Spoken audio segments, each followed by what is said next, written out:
Hoje nós estamos falando sobre perdas, não é? Como lidar com perdas, porque é verdade que um dos temas mais polêmicos da vida em família, vida de casal, é lidar com perdas. Muitas das vezes temos que lidar com perdas de vida, não é? Do ente querido mais próximo, pai, mãe, filho, irmão, mãe, neto, sobrinho. Ou algum outro ente querido, né? Também como nora, genro, cunhado.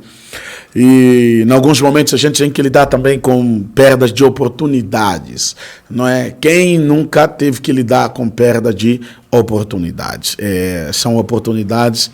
A vida é feita de oportunidades, e há oportunidades que nunca mais voltam depois de serem perdidas. Há umas que voltam, mas aquela oportunidade da oportunidade dificilmente volta, né? Só se Deus estender a mão e ter misericórdia.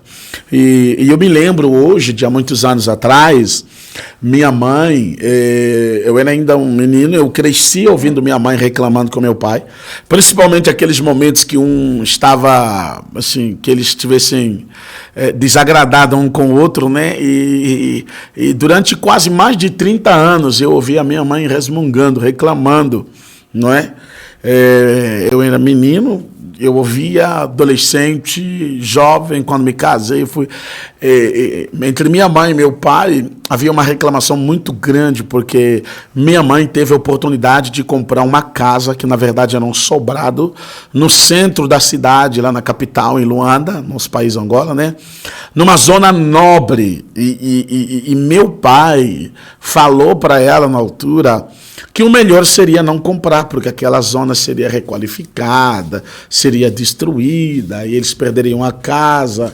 Mas, na verdade, meu pai não estava interessado que ela gastasse toda a grana. O dinheiro era dela, ela queria comprar uma casa em seu próprio nome, mas, por algum outro interesse, uma outra visão, meu pai demoveu ela de fazer isso. Resultado, aquela zona nobre valorizou-se demais, demais, demais. A casa valorizou-se muito, muito, muito, muito. Os amigos e parentes da minha mãe que compraram casas naquela zona, 20 anos depois estavam riquíssimos, só pela venda de uma casa que valia, por exemplo, 2 milhões, 3 milhões de reais, imagina.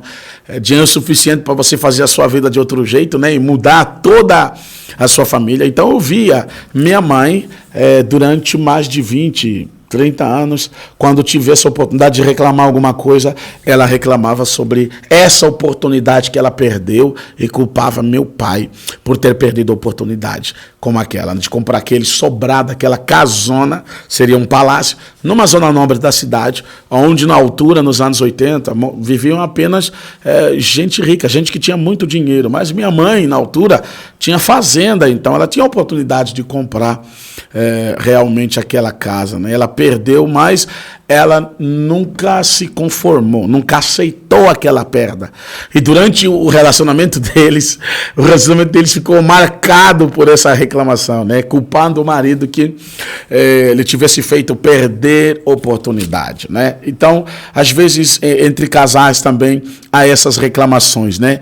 Um culpando o outro pela perda de oportunidade, outro talvez mostrando que o parceiro ou a parceira seria culpado de alguma coisa. Na verdade, isso acontece. É uma das coisas que nós temos que aprender a lidar durante o relacionamento, durante a família, durante o tempo que a gente vai vivendo em família, né? Vai precisando gerir esses momentos em que o parceiro talvez pense, ache que você é culpado da perda de alguma oportunidade. Talvez deveriam comprar a casa dos sonhos, o carro dos sonhos, talvez teriam a oportunidade de fazer a viagem dos sonhos. Então, o exemplo de hoje, nós estamos baseando nossa palavra na vida da mulher de Jó. Jó, que era um crente realmente íntegro ao Senhor, e foi tentado pelo diabo. O diabo, com inveja da vida que Jó tinha, ele era multimilionário, e ele era justo, e ele servia ao Senhor. Então o diabo fez uma proposta para Deus. O diabo disse para Deus que se permitisse ele mexer com Jó, mexer na pele de Jó, ele blasfemaria e abandonaria Deus. Se Deus permitisse ele mexer com a riqueza e com a família dele, Deus veria que Jó blasfemaria na face dele. Então Deus permitiu que o inimigo pudesse tocar, não é? Muitas vezes a gente se pergunta por que coisas ruins acontecem a gente boa demais, né? Mas são provações da vida que temos que passar, e Deus, na sua onisciência, Deus na sua sapiência, ele sabe como dirigir o processo.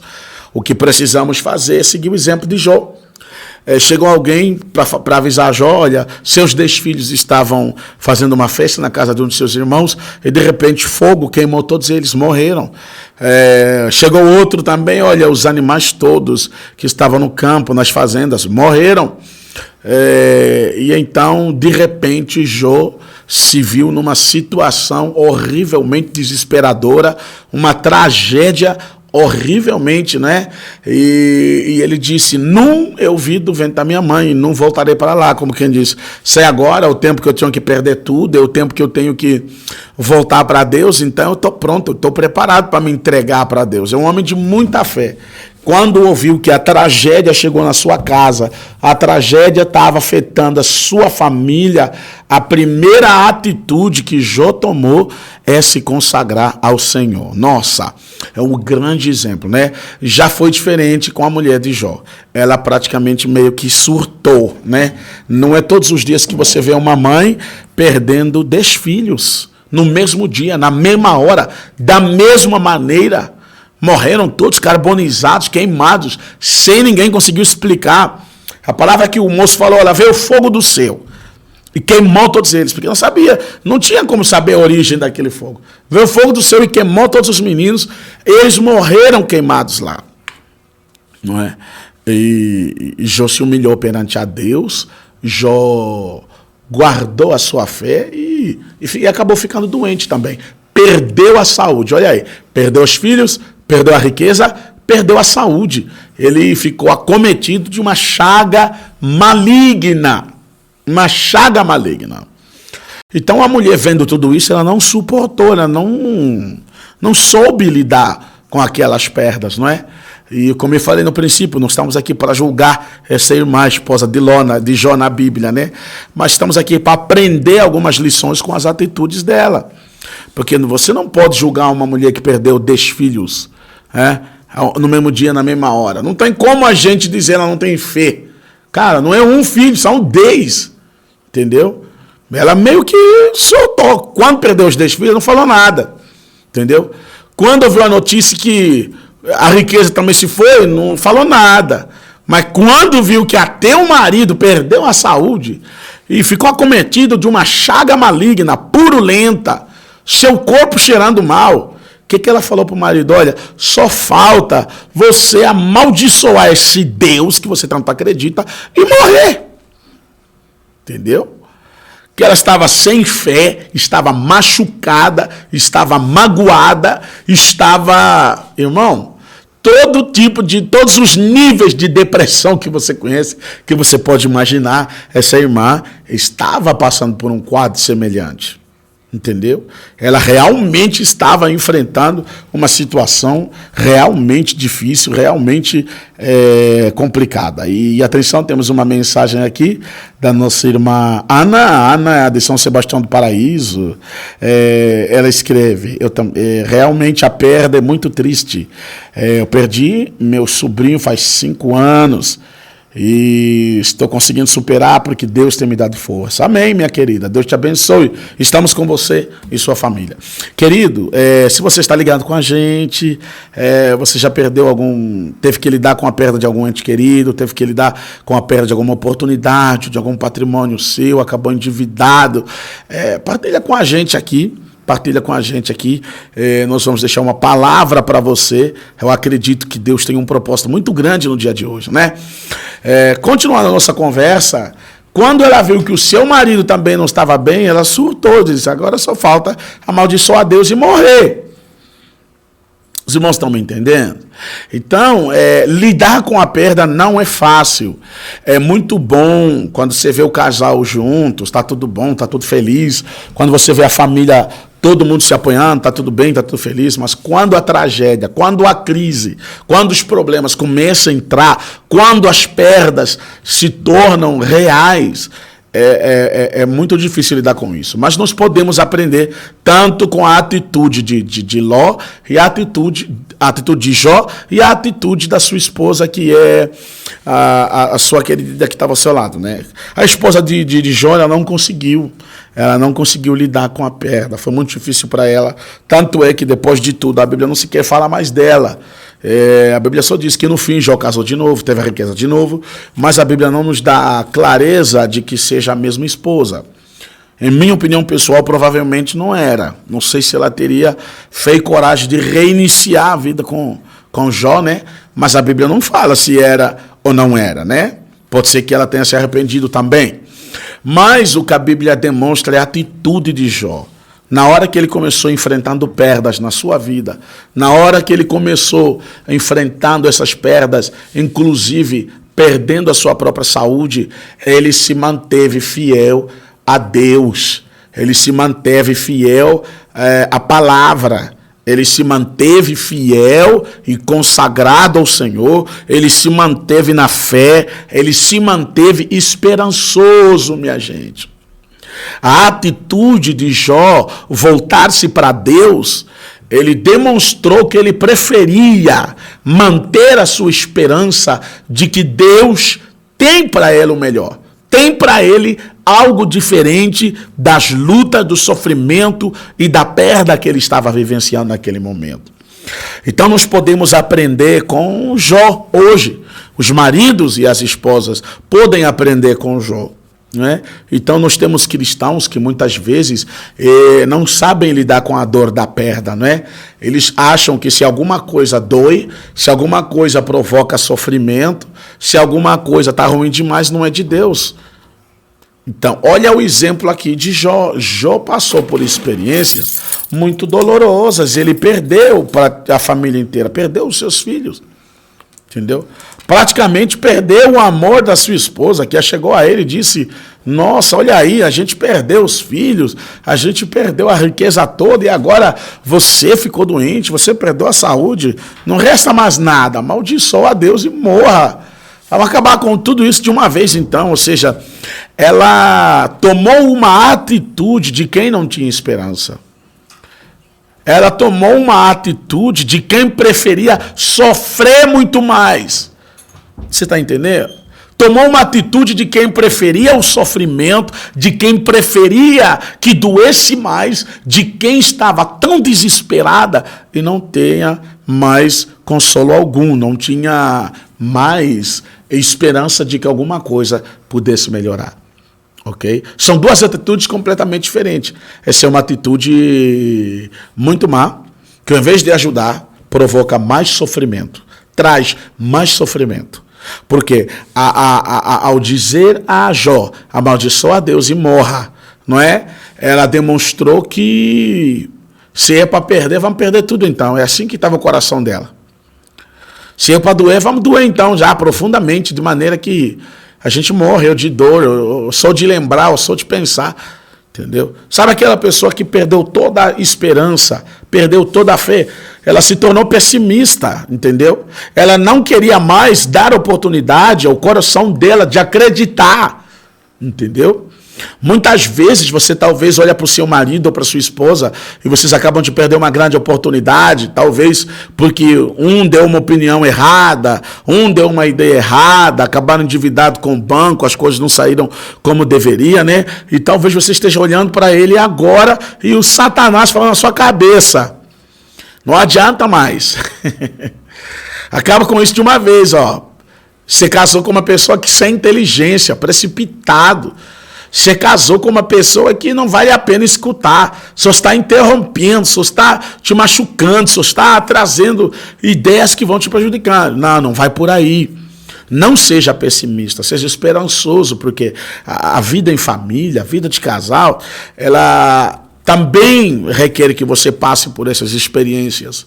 Apesar de ser bem gostoso o amor, apesar de você amar demais, apesar de você viver momentos intensos e memoráveis com essa pessoa, você precisa estar consciente que Erros vão acontecer, problemas vão surgir, entendeu?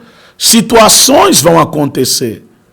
E você precisa estar pronto e preparado para aprender com os erros.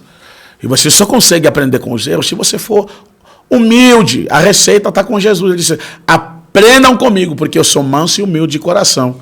E olha Jesus que nunca fez mal para ninguém, nunca matou ninguém, nunca blasfemou contra ninguém, nunca acusou ninguém, mas teve que passar pela experiência da perda, perdeu sua vida na cruz, perdeu sua honra, respeito, ele foi crucificado, zombaram dele, ele perdeu a sua dignidade. O apóstolo Paulo, quando fala sobre Jesus, ele diz assim, Cristo se fez ele próprio maldição. Que dignidade tem uma maldição?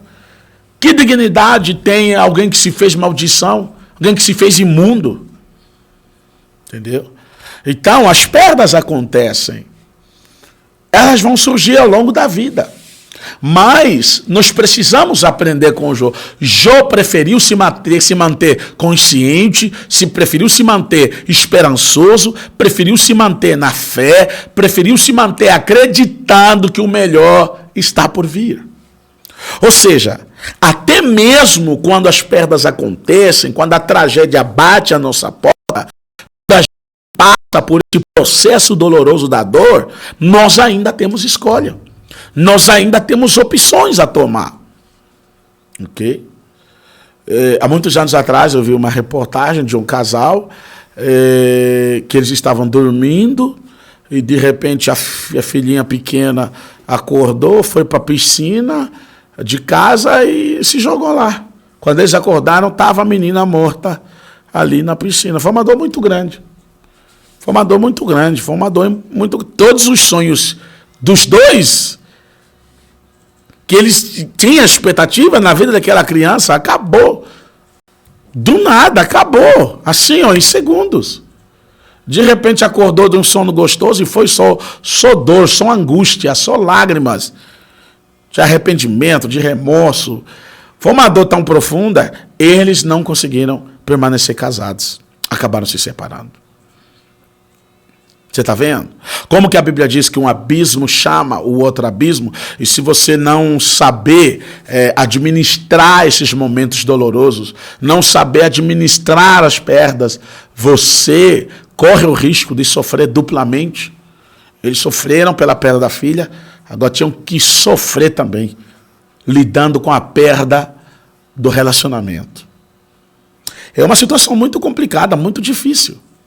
Então, meus irmãos, vamos aprender com Jó.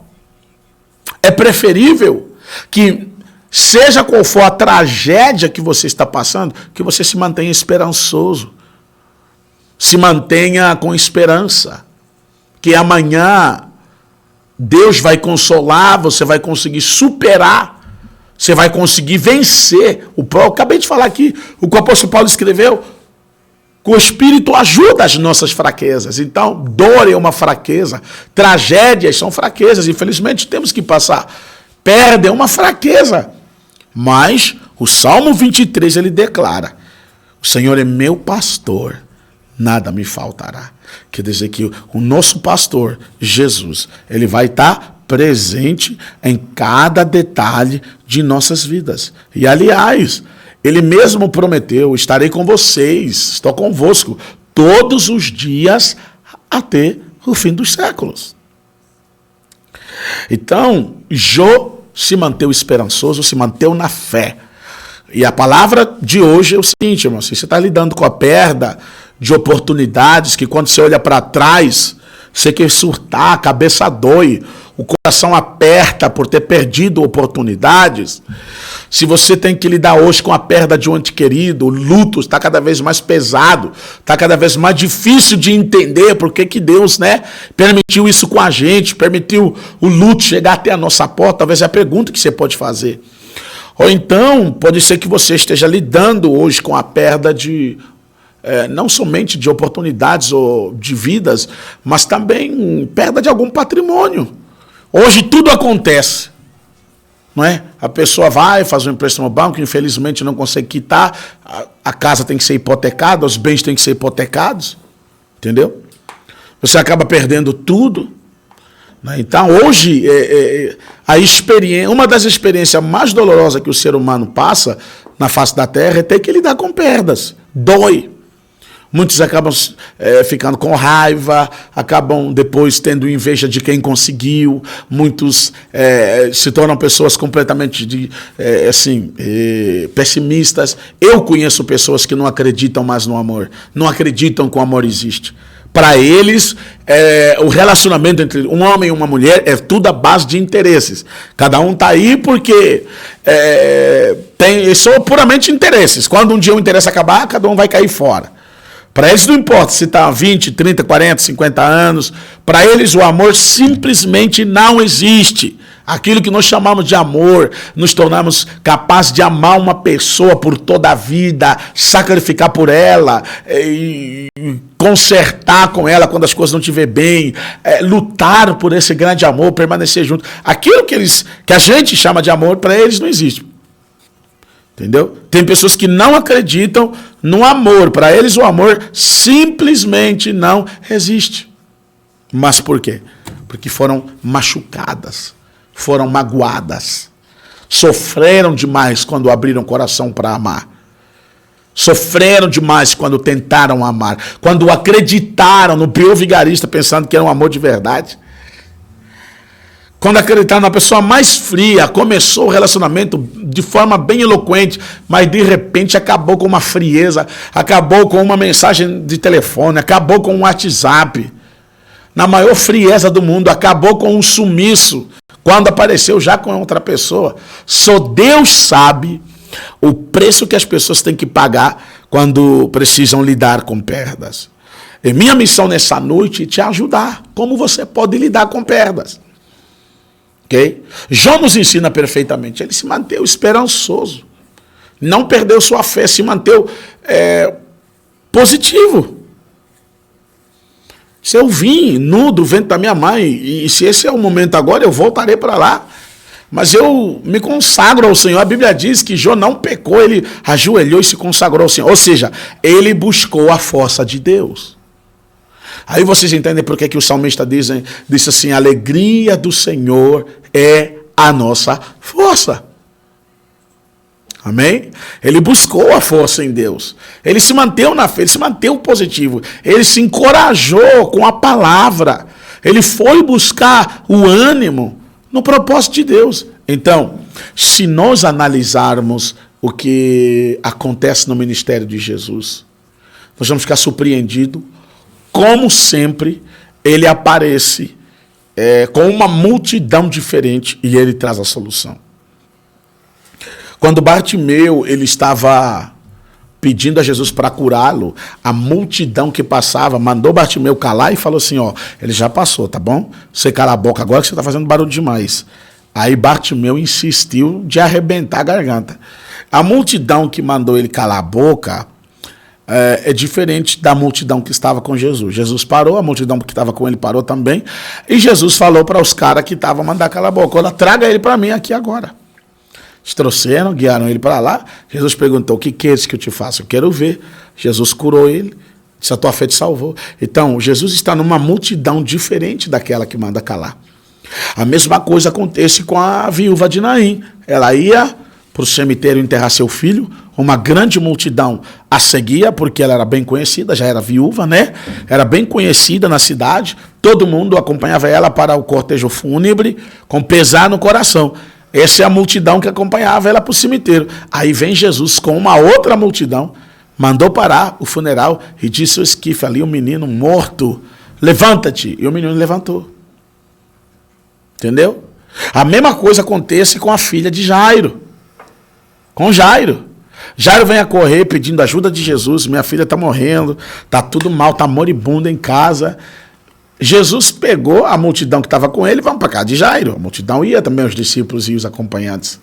Mas de repente veio uma outra multidão de pessoas que estavam na casa e falaram assim: ó, não precisa incomodar mais o mestre, sua filha morreu. Morreu agora. Aí Jesus olhou para Jairo, segurou ele e disse: creia somente e ela viverá. Então nós vemos que sempre que acontece tragédia, sempre que um ser humano passa por alguma situação difícil demais na vida, Deus tem sempre um propósito diferente. O propósito de Deus é, durante aquele processo, trazer a restauração, trazer o renovo, trazer a cura, trazer a libertação, trazer tudo de bom que a pessoa precisa para ter sua vida de volta. Assim é o propósito de Deus. Então você nunca vai encontrar Jesus numa multidão que vem falar de morte, numa multidão que vem falar de perdas pecuniárias, dinheiro. Tu nunca vai ver Jesus numa outra multidão, a não ser com a multidão que anda com ele na hora que ele quer trazer a vida com abundância. Amém, meus amados irmãos? Em segundo lugar, o que podemos aprender com Jó? Além dele se manter positivo, dele se manter na fé, dele se manter na esperança, Jó se manteve firme na sua fé. Isso é uma questão muito importante. O diabo mexeu com ele, o diabo mexeu com tudo. Mas Jó abriu a boca para dizer: eu sei que o meu Redentor vive e brevemente se levantará sobre a terra. Por favor. Amém, amados irmãos? Meu Redentor vive e brevemente se levantará sobre a terra. Então, Jó permaneceu firme aos seus ideais, aos seus princípios cristãos, se manteve firme na sua comunhão com Deus, se manteve firme na sua crença. Ele realmente acreditava que Deus vai trazer ajuda, que ele vai superar aquela situação. Ele realmente acreditava que Deus vai visitar ele com o Espírito Santo. Ele realmente acreditava que Deus ia ajudar ele a dar a volta por cima. Então, meus irmãos, para os casais que nos ouvem agora, para as irmãs que nos ouvem agora, para os irmãos que nos ouvem agora, mantenha firme a sua fé. Mantenha firme a sua fé. Mantenha firme a sua crença. Em terceiro lugar, Jó se dedicou. Você só consegue superar a dor e o fracasso se você se dedicar. Você só consegue superar a perda se você se dedicar. Tem que se dedicar em fazer algo diferente. Quando nós vemos no princípio, a Bíblia fala sobre a vida de Jó, a Bíblia diz assim, Jó orava pelos seus filhos, um por um ele orava e fazia sacrifício por eles. Mas quando a tragédia bateu a porta, Jó foi mais profundo. Ele ficou jejuando e orando a Deus. A Bíblia diz que ele ficou, de princípio, 3 dias e 3 noites sem comer nem beber. Ficou jejuando e orando ao Senhor. Então a dedicação dele para superar aquela perda era tão grande, que em um ano Jó superou. Em um ano Jó foi restabelecido. Em um ano Jó foi restaurado. Em um ano, diz a Bíblia, que ele recuperou a saúde dele, recuperou a riqueza de volta, ele teve de novo 10 filhos, ele teve a sua vida de volta. Tudo porque Jó soube lidar com a crise. Então é uma questão de sobrevivência, é uma questão de você ter uma nova oportunidade, refazer as coisas, é uma questão de você entender que Deus tem um plano diferente. Ele usou o profeta Isaías para dizer: eu bem sei os planos que tenho para vocês, os pensamentos que tenho de vós são pensamentos de paz, para vos dar o que o vosso coração deseja. Olha aí. Então Deus quer nos alcançar e nos abençoar em nome de Jesus. Este é o programa Discipulando Casais e Família. Eu sou o apóstolo Walter Adriano. Se você está do outro lado, mande uma mensagem. Você já perdeu alguma coisa? Você já perdeu alguma oportunidade? Como você está lidando com isso? Como você está vencendo isso? Como você está tendo força para superar esta perda? Nós vamos ouvir agora um louvor e já voltamos para a segunda parte do nosso programa.